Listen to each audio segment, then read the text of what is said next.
അടുക്കളയില് നമ്മള് പിന്നെ വെജിറ്റബിളൊക്കെ കട്ട് ചെയ്യുന്ന കത്തി കൊണ്ട് താടി മുറിക്കുന്ന കണ്ടല്ലോ ഞങ്ങള്. കുറച്ചിങ്ങനെ പുറത്തേക്ക് വന്ന് ഭയങ്കര ഇറിറ്റേഷൻ ആയിരുന്നു. അപ്പൊ അത് ഇറിറ്റേഷൻ കട്ട് ചെയ്യാൻ വേണ്ടി മാത്രം ഞാൻ ചെയ്തിരുന്നില്ല. കഴുകി വെച്ചോ? കഴിയില്ല. എന്നിട്ട് അത് അതിന് സമോസ മുറിച്ച് എല്ലാവരും കൊടുത്താ എന്താണ്? അത് തുറന്നു നോക്കിയിരുന്ന ആ കത്തി എടുക്കണമായിരുന്നു. അത് കൈ വെച്ചോണ്ടായിരുന്നൂടെ എപ്പോഴും ഷേപ്പൊക്കെ ചെയ്ത്. ശരി.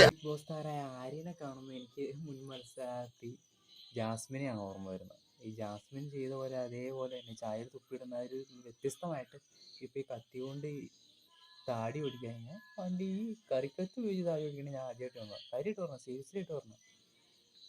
ഈ പുള്ളി ആ താടി ഓടിച്ചിട്ട് ആ കത്തി ചുമ്മാ കഴിച്ചിട്ട് അയാളുടെ ഈ ചെളി അഴുക്കും എല്ലാം കിട്ടും. മറ്റുള്ള കറിക്കരിയണ മറ്റു കറികളൊക്കെ കഴിഞ്ഞ് അവരിലേക്കൊരു അവരെങ്ങനെ ആ ഭക്ഷണം കഴിച്ചു എന്ന് പറയാം. അപ്പോൾ ഈ ജാസ്മിൻ ചായയിൽ തുമ്മിയതും ഈ പുള്ളി കത്തിയും പിടിച്ച് ഏകദേശം ഒരുപോലെ കണക്റ്റഡാണ്.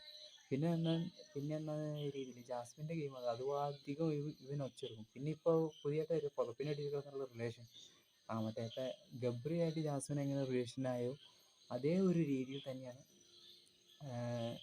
ഗിസേലുമായിട്ട് ആര്യൻ റിലേഷനാകുന്നത്. മൊത്തത്തിൽ പറഞ്ഞാൽ ഈ ജാസ്മിൻ്റെ ഒരു കോപ്പി അല്ലേ ആര്യൻ?